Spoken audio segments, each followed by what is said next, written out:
Good afternoon or good evening, depending on which part of the country you're joining us from today. Welcome to The Open Mind, a lecture and film series that brings together thought leaders at the intersection of science and culture for meaningful and relevant programs about mental health and related issues. These programs are proudly sponsored by the UCLA's Friends of the Semel Institute for Neuroscience and Human Behavior and the Resnick Neuropsychiatric Hospital Board of Advisors.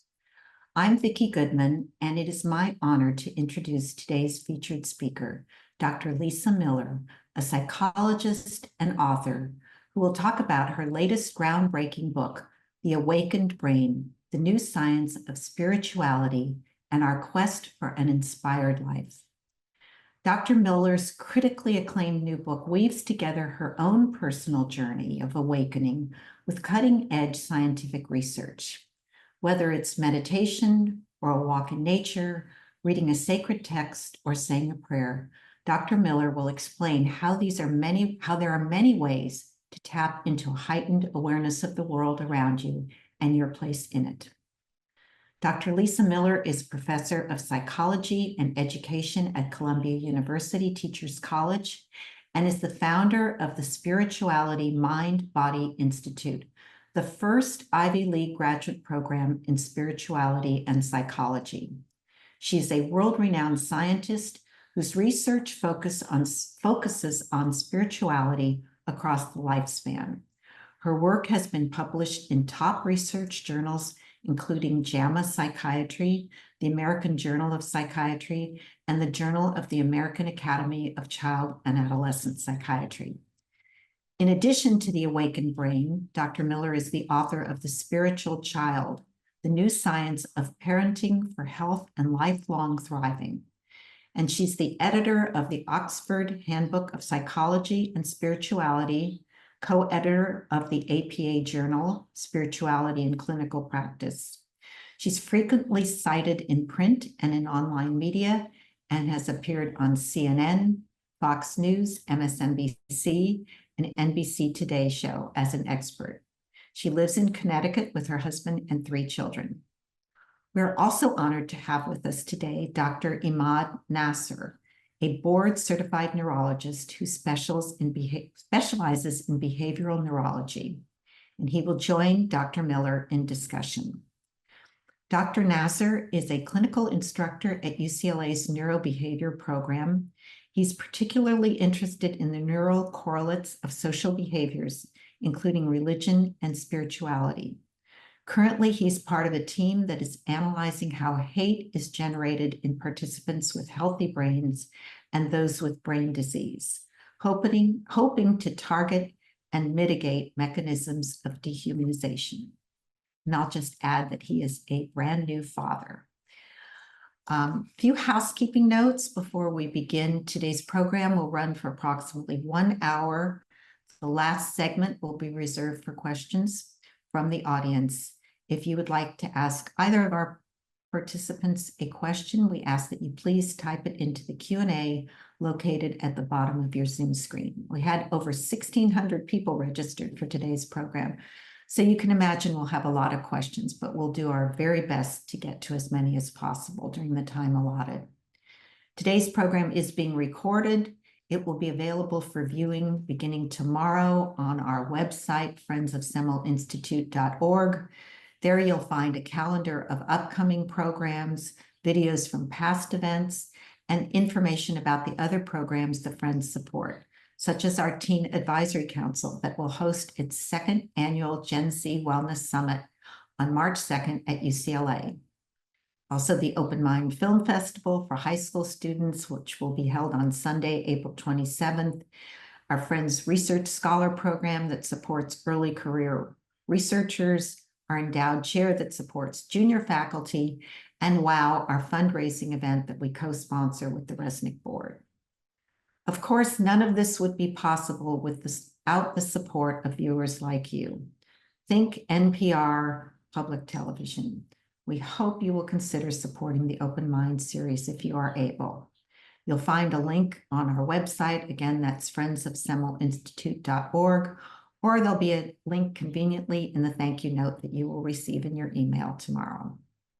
Now let's learn about spirituality and the brain and give a warm Zoom welcome to Dr. Lisa Miller and Dr. Imaad Nasir. Thank you so much.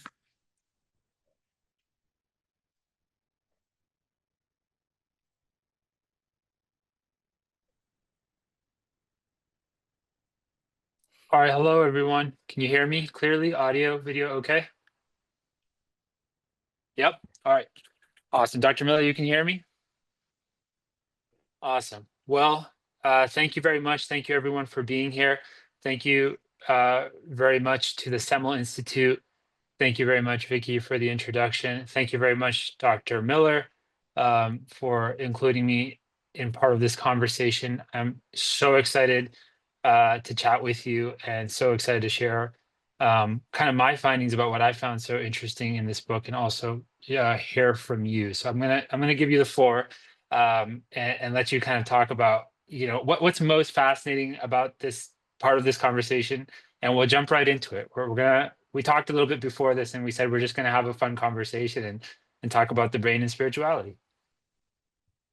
Thank you. It's a joy to be in conversation. And I want to thank the Semel Institute for this vital, wonderful contribution you make to our public square, accessible and free to everybody. So, Dr. Nasir, we talk a lot about adolescents are moody. Adolescents tend to get depressed. Adolescents are very anxious. These days, it's as serious as adolescents are at risk for suicide. The number one killer of high school students is suicide. But what's not in the conversation is that adolescents are hardwired to be in a state of spiritual quest and awakening. And if we back way up from our apparent mental health crisis, what I think we can see based on science is more foundationally a crisis in spiritual life, a crisis in spiritual awakening, a crisis in the deeper nature of who we really are. So that's where I might invite us to start our conversation with who are we really? And by abnegating our deep inherent spiritual nature, are we doing what in the hospital is called iatrogenic harm, making people worse, what in society might be called really hushing the mystics amongst us? Sure, definitely. I think that's one of the key takeaways. I think it's definitely great to start there. Um, let's talk about that. How did we get here? Your book starts out really discussing the status quo. What's wrong with the status quo? What are we doing currently that is exacerbating this crisis? How did we get here? Is there a historical bias even that we kind of carry collectively as a society in believing that there is this dichotomy between science and spirituality? And are we in a position now where neuroscience allows us to talk about this dichotomy in a way where we understand that it's false, that really actually spirituality is an innate cognitive faculty? And so by I don't want to say hiding that from our children, but by not exploring that openly, thoroughly, and clearly within our frameworks of public schooling, education, medicine, institutions, then we're really doing a disservice to our societies. We're not really allowing people to fully capture the full use of their capacity intellectually as it exists within the brain, not in something that I created, in a silo or spiritually or off in the margins of existence, but no, very much so in our brain. Well, let's start with a historical frame and we'll make it brief. 40 years ago, in the good attempt to be inclusive, our public square threw all spirituality and religion out. Take down the Hanukkah menorah, take down the Christmas tree from the front of town square. This was obviously intended to make everybody feel welcome, but instead, this was in time radically exclusive. This attempt to be welcoming was actually in time proven to be radically exclusive of the broad range of spiritual and religious traditions in our society. We became effectively, over the past 40 years, a spiritually non-conversant society.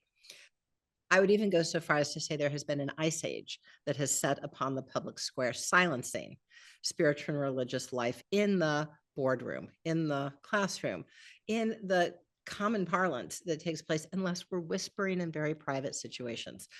40 years is long enough for someone to grow up, have a child who grows up, and now our beautiful Gen Z, full of heart and exquisite sensitivity, has lived through an ice age where there is oftentimes in many students to show up at UCLA, to show up at our institutions of higher learning, to inhabit entry-level jobs for the first time, young adults who've never meditated or prayed by the side of any parent or grandparent, who've never read any sacred text as a porthole to actual reality, who have yet to understand who we are as foundationally sacred.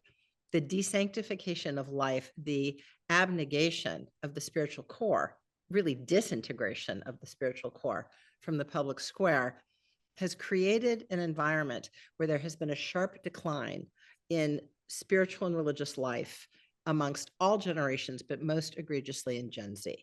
And concomitant to this sharp decline, and statistically one and the same with this sharp decline, has been the ascension of the diseases of despair, addiction, depression, and even suicide. The rate of death by suicide now rivals the rate of death by auto accident as the #1 killer of high school students, now pressing into middle school. These two trends are indeed statistically related, which means that what we are witnessing with rampant rates of addiction and depression and struggle and self-harm and meaninglessness and relationally struggles with ethics and commitment and fragility is because we handed Gen Z a very empty bucket, much more empty than was handed to us 40 years ago. Where are we now? Well, when we look at the science that we're going to explore here together, we see that there is a empirically grounded reason for hope, not an aspirational reason for hope, but a very feasible, immediately accessible reason for hope. And that's where I hope we might probe first, if you're game for that, Dr. Nasir. Yeah, I'm definitely down. I would just like to add that I would say that this divergence um, precedes the 40-year mark and is really something maybe even as early as 16th to 17th century, kind of in the post-Renaissance, where empiricism really began to dominate. Whereas before that, science and spirituality were kind of intertwined, two sides of the same coin. Science being rooted in inquisition, curiosity, spirituality explaining the why, and science explaining the how. And I'm not the expert person to talk about this topic, and we should definitely have a conversation with someone who is the historian here at some point in time. But it would be wonderful to kind of trace that and how did we get here, because there's been so many beautiful scientific discoveries that have gotten us to this point, but how did we kind of get lost in the point where we're unable to conceptualize that we're capable of so much more than simply connecting to things that only we can see in front of us as being demonstrated as true. Radical And materialism. Radical materialism. radical material. I love it. Yeah. Yes. And we Absolutely. can track, Radical of materialism. course, we certainly can track to the Enlightenment. Yes. It, And still, the way it presents today is that we often have two camps of people. There are folks who say, I am a very rigorous person. I am a scientist. I believe in science. That's a real punchline, right? No self-respecting scientist believes in science. You dig and inquire. So that is that camp. And I only take to be true, which that has been documented and shown through research. What is this spirituality and religion stuff? And then a second camp that says, I'm a profoundly spiritual, perhaps spiritually and religious person. And as such, I don't care what science has or has not shown. I know this in my heart to be true. But now, finally, in the past 20, 30 years, we can put science and spirituality back together again. We know now that scientism is actually a thinly veiled scientism view of radical materialism. To your point, Dr. Nasir, it's only real if we can touch it. I love it. Well, all of this is why I got so excited and A lens. jumped out of my seat jumped out of my chair when they were like, "Would you like to have a conversation with Dr. Miller about science and spirituality?" I jumped up to them and I was like, "Yes, of course. This is something I've been intriguing about since I was a kid, since as early as I can remember. Probably the foundational core of why I'm at where I'm at, doing what I'm doing today." So let's jump into it.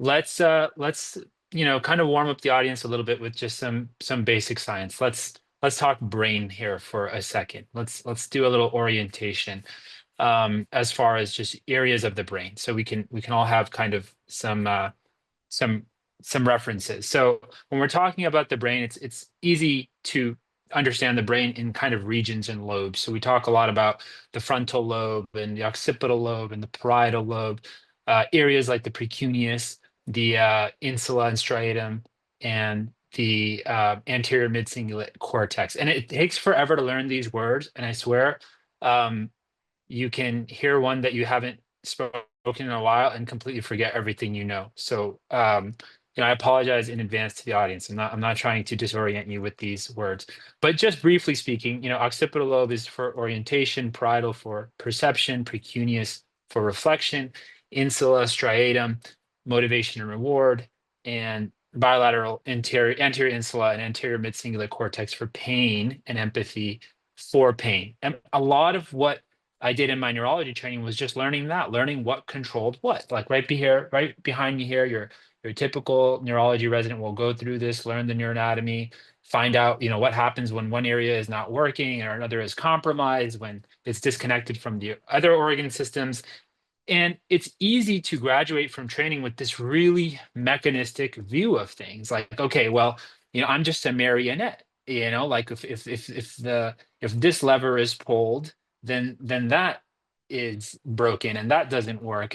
And especially when it came down to behavioral neurology, I've been fortunate to have the best teachers, I think, and the best mentors, and really be able to go down the rabbit hole with them in terms of looking down at fine hair length level behaviors and saying, hey, what's going on here? Well, guess what? Everything has a signature in the brain. So at the end of it all, I was like, wait a minute. Well, then I'm just like, what am I? I'm just, it's all mechanistic, but that's not the case, right? We know that actually the brain is this interconnected hub of regions and networks, and that what we are is really this emergent property. The same way that when it was explained to me beautifully by my mentor, Dr. Mario Mendez, that when you take all the pieces of a car together, you bring them all in connection, you get something greater than the sum of the parts, right? You get a car, you get a road trip, you get a vehicle. So I hope that little, just setting that stage so we can begin to talk about attention, okay? Attention being this emergent property in the brain. And I really think this is one of the biggest gifts of the book that you gave me, is this really nice dichotomy to think about attention between the dorsal stream and the ventral stream, because attention is really the superhighway of the brain. Everything that we're really doing is requiring our attention. And so really, when we talk about consciousness and the awakened brain, we're talking about attention. And so your book begins to talk about the dorsal and the ventral stream. I want to give that to you a little bit. Can you talk a little bit about maybe the twin studies, religion and spirituality, and how that correlated to cortical thickness? We can begin to kind of go through the science and the different studies that are referenced in your book. In the awakened brain, I share what already some of our community tonight has started to ask in the chat. What is the difference between spirituality and religion? Right? Now, certainly theologians, and we've brought up tracking this movement that we see today all the way back to the Enlightenment. What is the difference between spirituality and religion? Well, there's many, many philosophical, theological perspectives, but from a scientist will refer you perhaps to a twin study. A twin study is a method through which we can determine the extent to which any human capacity, heightened weight, appetite, temperament, IQ, is inborn versus environmentally formed. By way of example, your temperament, whether you might be introverted or extroverted, whether you are tightly wound or laid back, is half innate, half environmentally formed. This very same method, a twin study, has been applied to spirituality and religion, through which was found religion, whether I'm Hindu, Catholic, Muslim, Jewish, whatever my faith tradition may be. Religion, the sacred texts, the community, the ceremony, is a gift, perhaps of our parents and grandparents. Religion may be a gift in that we choose a faith tradition and immerse ourselves. Religion, through the lens of a twin study, is 100% environmentally transmitted.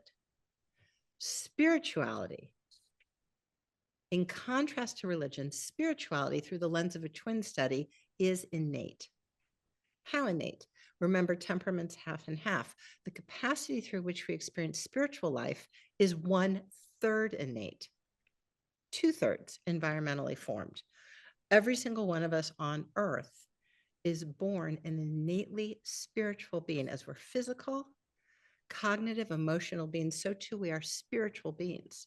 And it is this type of science which has supported the very recent US Surgeon General, Vivek Murthy, in stating there are 4 pillars of health and wellness: physical, mental, for Murthy, social, and spiritual health.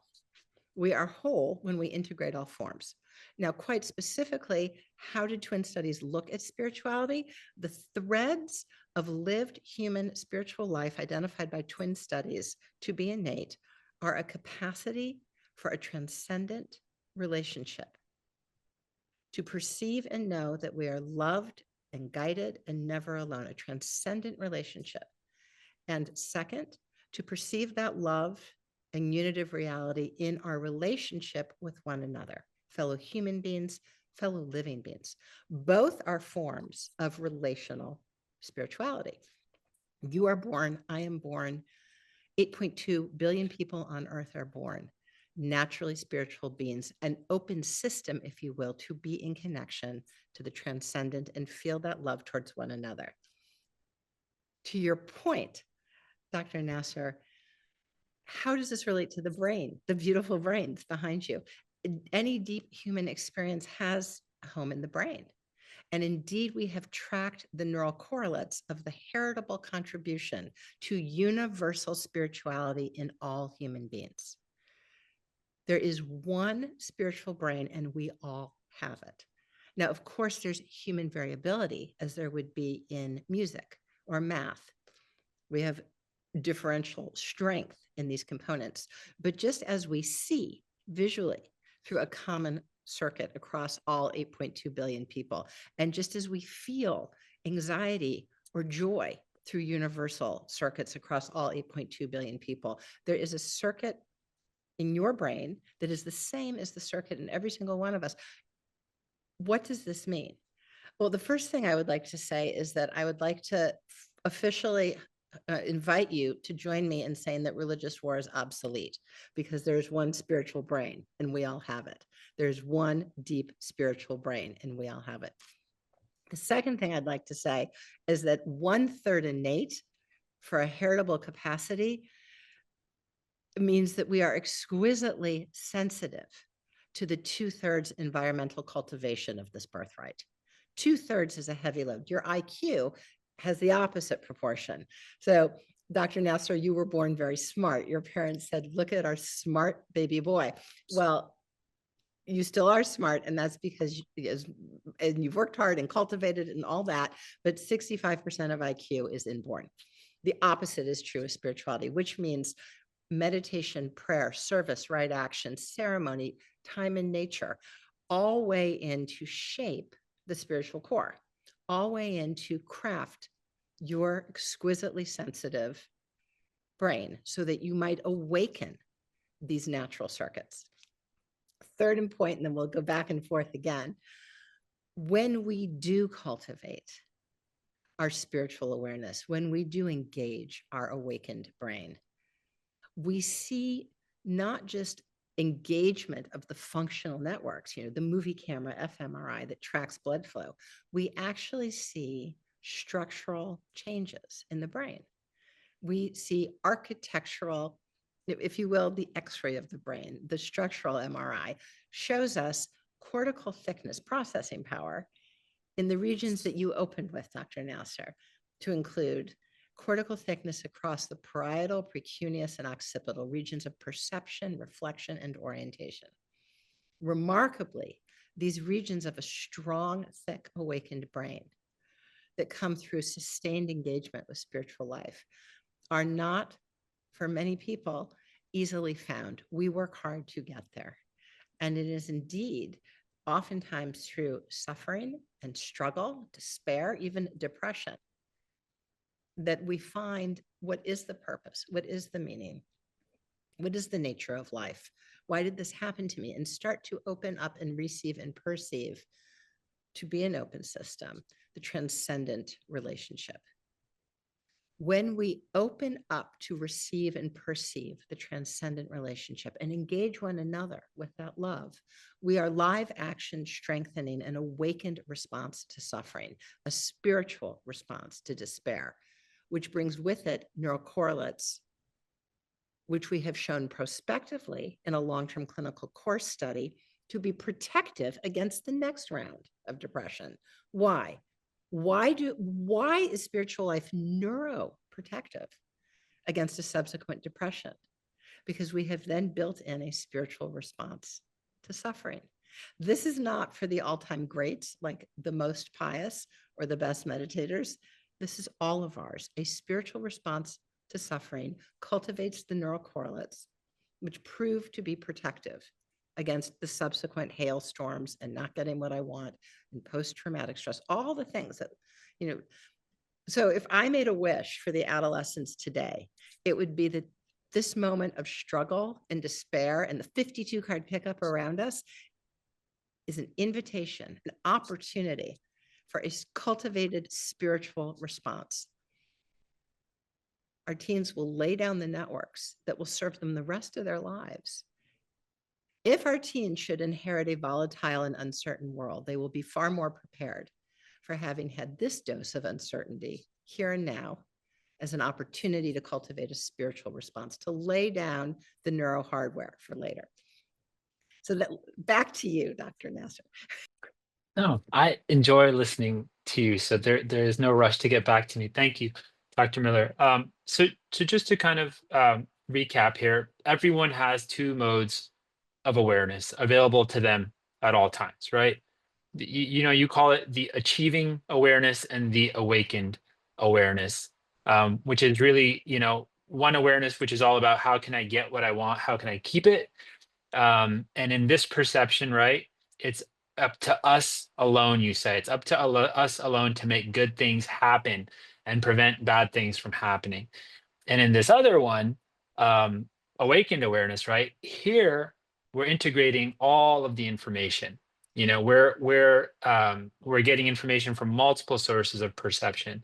And instead of seeing ourselves as makers of our path, meaning it's just us and we're the ones that are creating reality, it's more like we are being informed of our reality. And we can get into the nitty-gritty of the neural correlates. We can talk about default mode network and rumination and salient, and we can do that. But I don't want us to get off track, but definitely, I think that's a profound distinction. I think if there's a dichotomy to kind of walk away with here today, that's one of them, which is, I have two modes of awareness that I can kind of toggle between, and they are actually antagonistic, which I think is beautiful, that when one is engaged, the other is not engaged, right? It's so beautiful. And I think the other thing that's so beautiful is that they actually don't have to both be on, which implies that there's this resting tension that's okay, that it's not something that we have to just make disappear. And I remember talking about that with a friend once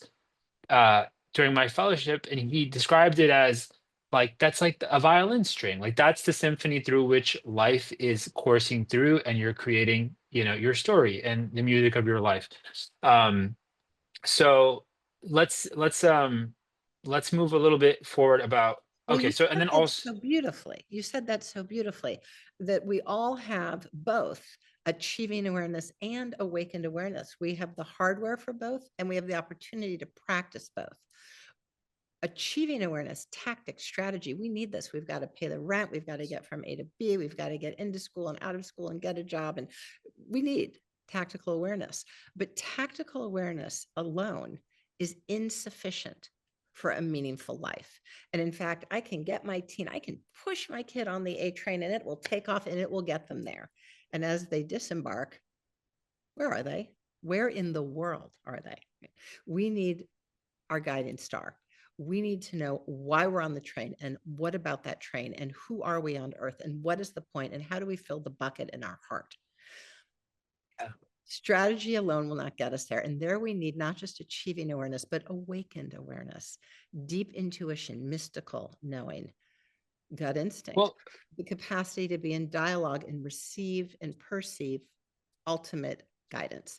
We need both. And when we bring in both, as you say so beautifully, they are in dialogue, and effectively our lives become a state of quest. You know, I can ask a question: do I go to this school or that? Why did this happen to me? Does he love me? And receive from nagging, circular, ruminative, round and round so-called logic, a breakthrough, a knowing of the heart, a deep inner wisdom. The head could be answered with the heart. And similarly, I could have a deep, profound experience. I could feel an intuition and then discern from heart to head the significance.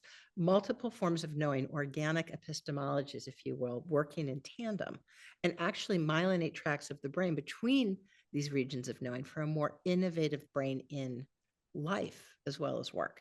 So quest is our birthright. We are born to climb on board the sacred quest.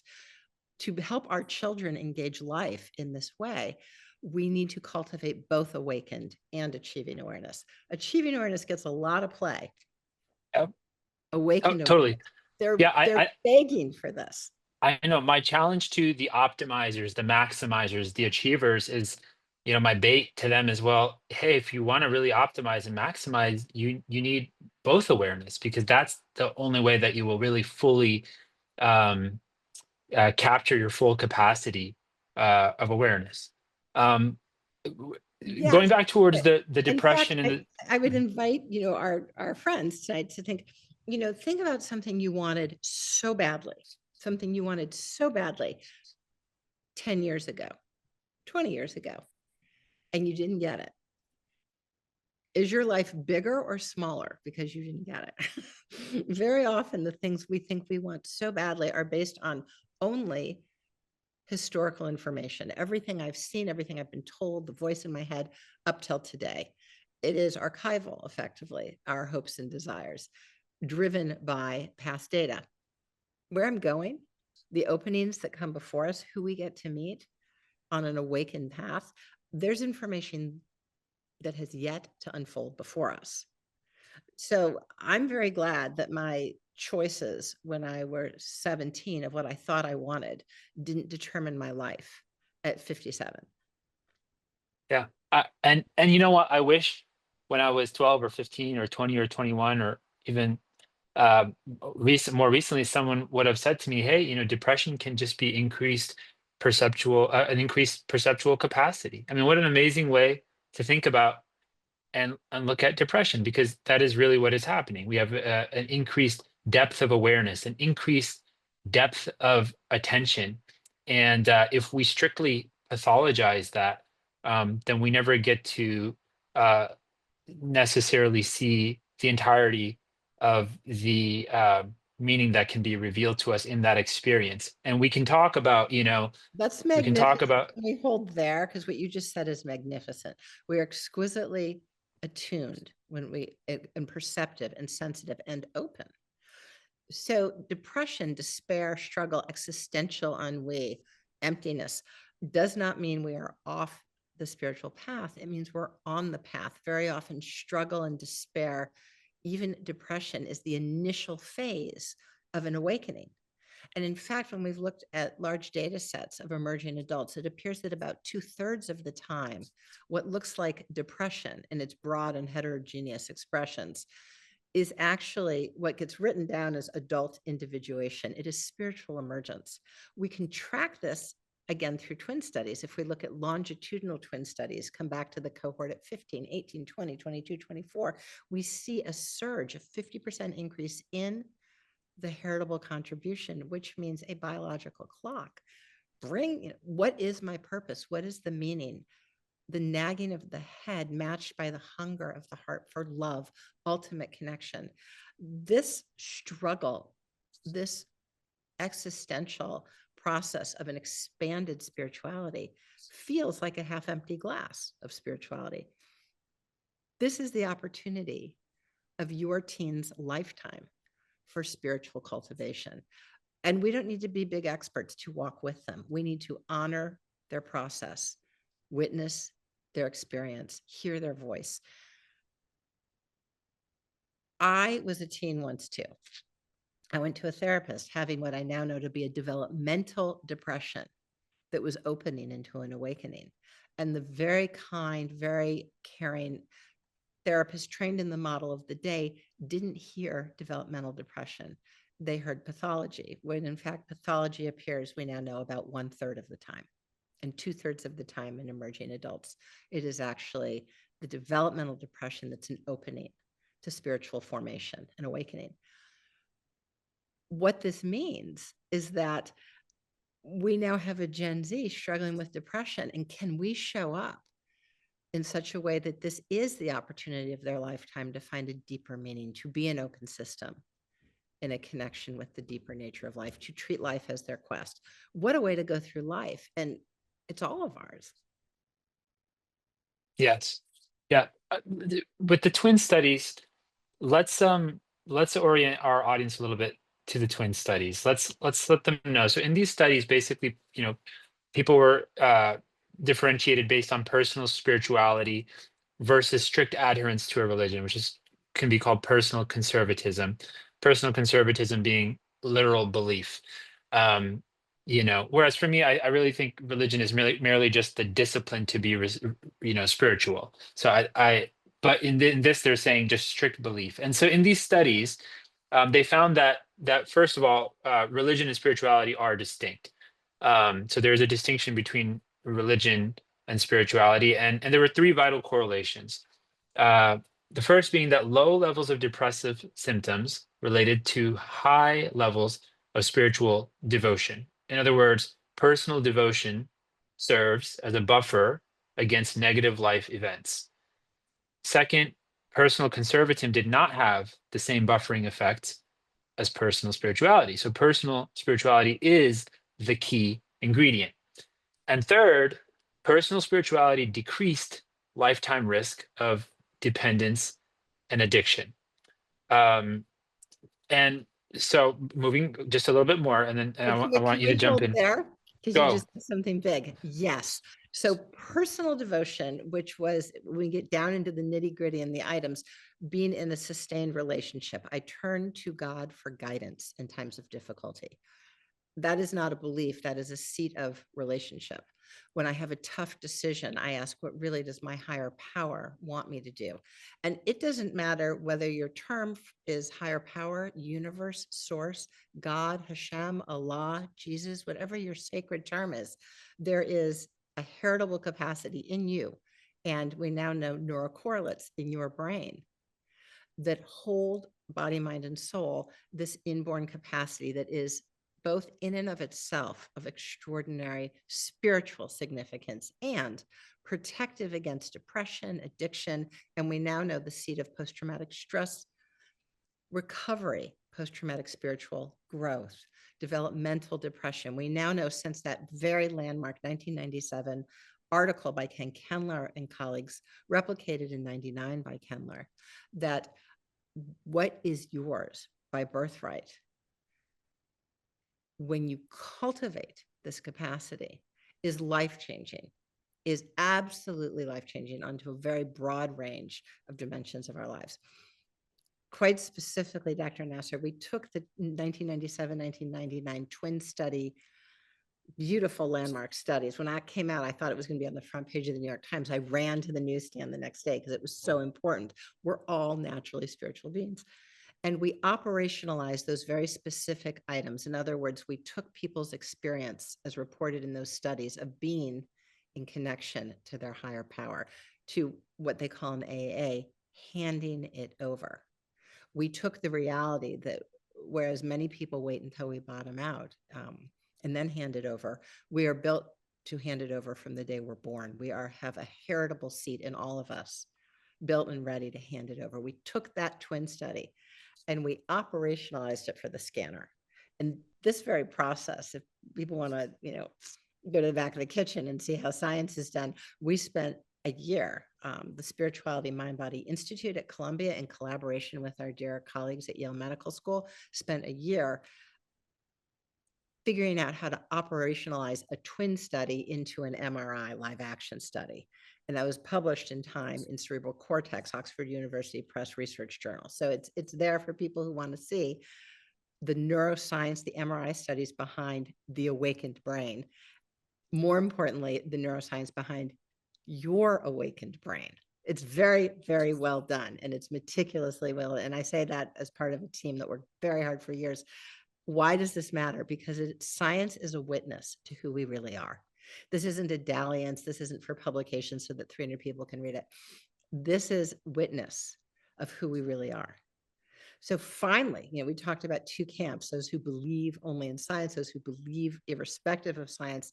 Well, now we can say, wait a minute, science is a lens, whether it's a telescope or a microscope or an MRI study, and we can point this lens at a broad host of questions, including the nature of lived human spiritual life, its neural correlates, its heritable foundation, and the extraordinary impact of awakening onto the rest of our lives.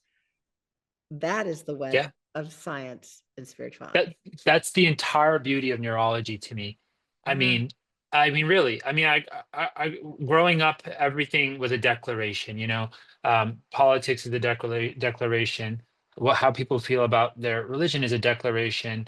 What your parents might say to you is a declaration. What I might say to you about myself even is a declaration, and about my characters and qualities and all these things.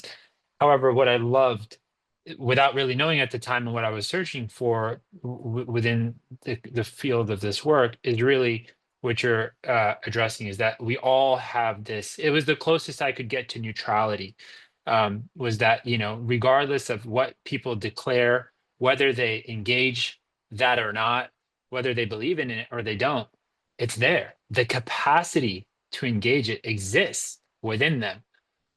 So it's been a beautiful journey, learning about this. Vicky's coming back. Is it question time, Vicky? It is question time, and we have so many wonderful questions.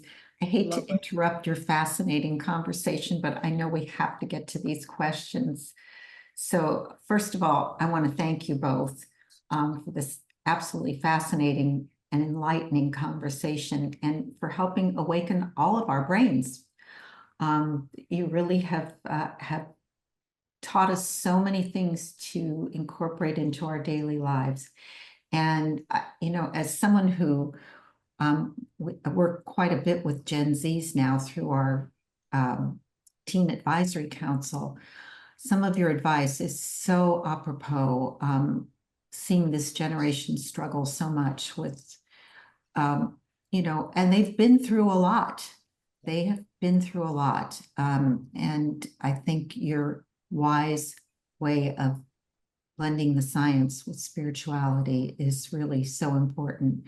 So I wonder and there are a few questions. Vicki, if I might pick up on your statement, they have been through a lot.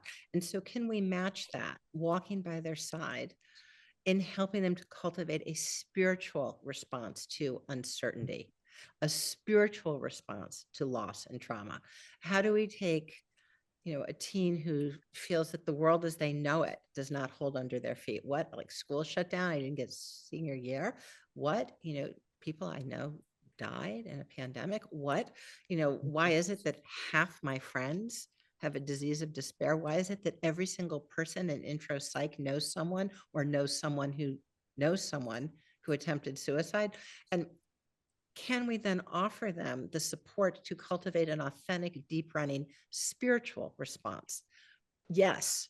And science is very clear. There are at least two ways in which every meaningful, committed adult can bring support to a teen to support spiritual response to suffering. One, when we walk the walk ourselves, live out our own authentic spiritual life, and then on top of that, talk the walk, narrate what we're doing. Teens are exquisitely perceptive. They're tremendous scientists, and they want to know how to walk and talk a spiritual life. They're watching us, and whether we might be a pastor, priest, imam, rabbi, a teacher, a coach, a parent, or most important person in their life, a grandparent, we have tremendous impact onto the formation of that teen spiritual core. We are torchbearers, and we're passing the torch. I love that you said grandparent, because I am a grandparent. So thank you for that. And thank you for that wisdom, because I think that you've helped a lot of parents and grandparents who are on this webinar tonight, and no teens that are struggling. So thank you. Thank you so much for that. And spiritual individuation sounds like oftentimes, why is everyone so fake? You know, why is it at our house of worship, it's the rich people by the door and not the teachers, right? They're right at us, right? Right at us. Right at us. Yes. Right at us. And that is good. That means that your teen is working, that there's skin in the game, that they're deeply invested in spiritual emergence. What is the spiritual individuation? Ferreting out the me and not me of spiritual truth, using my own inner compass, strengthening my awareness of my inborn spiritual compass. That's good work. How do we support spiritual individuation? Listening deeply. I mean, stop everything. It doesn't matter if you're 10 minutes late to school. Pull over. What? You said, what about your prayer life? You said, what about your aching heart? Did you just say something about a dream? That's too important. Let's listen. That is real information. That is the most important information. Listening, taking it as real, and then honoring their voice, a teen-centered, adolescent-centered quest. What does your own spiritual heart say? If you handed that over to your higher power, what do you feel or know? Do you receive any guidance? Does it feel like anything in your heart? Strengthening their receptive capacity for a transcendent relationship. They are born to hand it over, but it is 1/3 innate, 2/3 cultivated. So how do we cultivate it? There are a number of questions here about how do we cultivate it? What practices? You said walk by their side and listen and be authentic yourself. What else can we do to help this generation? The best thing we have, the spiritual life is not one more thing to do together. It's not like, you know, I got to get you over to the SAT tutor or soccer practice. Spiritual life is the golden thread woven through every moment together. When we're in the car driving, when we're at the table at night, when you're furious at me, it's every moment the spiritual clock runs. So how do we bring the spiritual presence to the fore of our lives together every single day? Right? And I invite you here as a parent, as a grandparent, as someone devoted to youth, to first and foremost authorize your spiritual awareness and that of your adolescent, that this is real, that there's a science that says we are built this way. There's a science that said that realizing our spiritual life is foundational to whole person formation, health, resilience, wellness, and character. So this is real. Second, you don't need to be a great expert to speak from your spiritual heart. So for me, in my path, I remember when I was 16, I hear you say, when you open up and are transparent and speak from your spiritual heart, your teen is absolutely riveted. And in fact, those spiritual conversations, your teen will remember the rest of their life. And I'll share with you an example. My mother is both a very spiritual and religious woman. And my father is spiritual. He's an artist, he's a director, and a very much doubting academic. So it was actually my father who, on the very night his mother passed, his own mother passed, Went to bed. I woke up that morning. It was 4 a.m. I came downstairs and there was my father sitting on the floor on the gold carpet of our living room. There was my father in my tall, handsome, who adored him more than anything, father in a ball. And I sat down by my dad and he said, Grandma came to me in a dream last night. His mother had not even been dead 24 hours. And he said, you know, Grandma loved to dress up in beautiful clothes and jewelry, but in this dream, Grandma's in a very ordinary gray suit that she often wore in our time together. She wore it around the house. And there we were, Grandma and I, and he's struggling, figuring out himself what this means, says my father, walking down the street, Grand Avenue in the town where he'd grown up, Des Moines, Iowa. Side by side, Grandma and I are walking, and he's searching, and he looks at me. Raw. I'm moved to this day. He says, I take this to mean that Grandma has always walked by my side as my mother. She will continue to walk by my side. That's so beautiful. It was not theological. My father was at that point in his life not particularly religious. He shared from his spiritual heart and the language of life what was raw and real. He was transparent. He was an open window. And now when I think of my father, we go there. Why? That says we talk about spiritual life. It's real. Our relationship goes to that depth. There's a language in a way, and it's accessible here in this story by dream. That is who we are to our kids. So my dad never asked me if I got an A or a B. He never asked me if I won a race. He didn't care where I went to college. And when I think about my dad, I go there. Oh, that's beautiful. Thank you for sharing that. We have so many questions here. Well, one question asks if you could please speak again why for some people cultivating natural spirituality is a struggle and not natural, and for others it is their go-to and more natural. Thank you. That's a lovely question. We all have the same circuits in our brain. We are all gifted by birth with the capacity for spiritual life. But there are two components at play, both of which weigh into the readiness and ready access of which this participant speaks. The first is that there's human variability. So just as there's human variability with art or music or anything else, we all can sing along, and I'm one of those that, appreciates and sings along.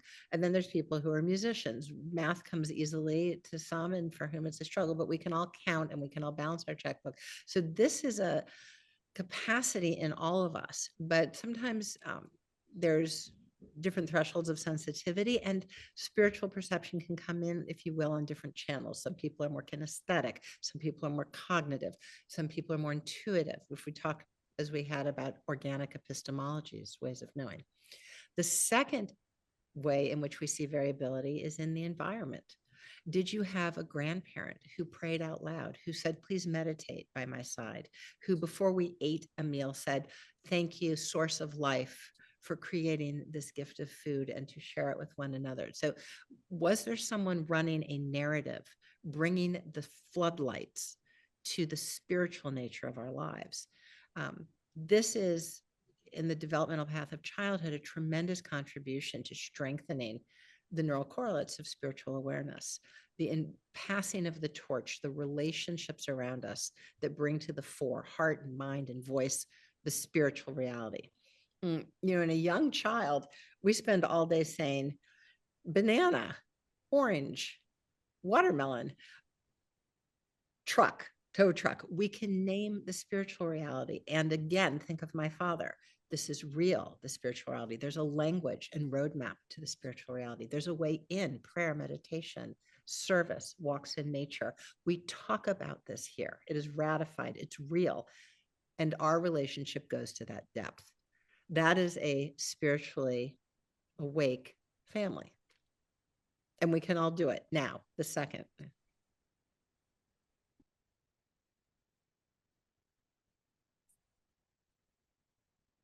Oh, Vicki, I see a question I'd love to respond to, if I might. Please. Great. The question has to do, we talked about spirituality as innate, religion is a way that many people embrace their natural spirituality. And in fact, in the United States, spirituality and religion overlap about 2/3 of the time. About 2/3 of people in our country say my spiritual life, my innate capacity to be in a transcendent relationship and feel that love towards others, my innate capacity to be an open system, is shaped and held in my faith tradition.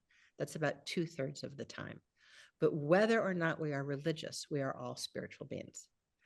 A member of our community here asked, can you speak a bit more about cultural variance, about the magnificent pluralism of expression? Yes, there's one spiritual brain, but magnificent pluralism of expression.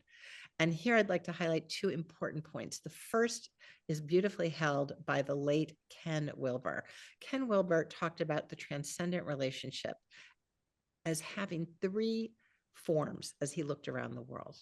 One, and we've spoken of that at length because many of the samples in twin studies are from Judeo-Christian samples. One is the dyadic relationship with the higher power. I turn to God for guidance and I feel and receive a response. Wilber called that the second person. One is the first person, which we see in many Eastern traditions, the oneness, the unitive reality. I am one with all existence. The first person, the second person, and in many of our rich indigenous traditions, the third person, source of all life in crow and mountain and water, Wananichi. Whether we conceptualize of the transcendent relationship as Wilber might fashion in the first, second, or third person, it is the same transcendent catch in the catcher's mitt upstream that we track in our fMRI studies. And we know this because we've put people from a very broad range of religions and people who are spiritual and not religious into the fMRI study. Again, all this is referenced in the Awakened Brain. The Awakened Brain has references of all the studies of which we've spoken this evening, all in the back of the Awakened Brain. Whether I am Hindu or Muslim, whether I am Buddhist or Catholic, whatever my tradition may be or not be, spiritual but not religious, the same neural correlates run upstream, the transcendent catch in the catcher's mitt. And it is downstream, really at the level of, we have an expert here tonight, Dr. Nasir, at the level of social cognition that this is fashioned. Okay? So we are all transcendently aware, irrespective of our GPS coordinates on the face of our beautiful globe. Well, thank you. On that beautiful note, want to thank both you, Dr. Miller and Dr. Nasir, for this enlightening conversation. Again, you have given us so much to unpack and think about and incorporate into our lives. So thank you for making us more aware and opening up our brains to new information. So thank you very much. I think everybody should read this book. It might make the world a better place, especially during some very challenging times. So thank you. Thank you both. And thank you to everybody that tuned in today. Really, thank you for the privilege of your time. We look forward to seeing you at our next Open Mind program, which will be on February 13th. It's the third in our three-part series on hate and the state of hate, and it will be on hate and the internet and social media. So hopefully we can incorporate some of what we learned tonight into that discussion. So thank you, and stay safe, everybody. Stay well, and look forward to seeing you soon. Good night. This was beautiful, Dr. Nasir. Thank you very much. For the conversation. Thank you very much, Dr. Miller.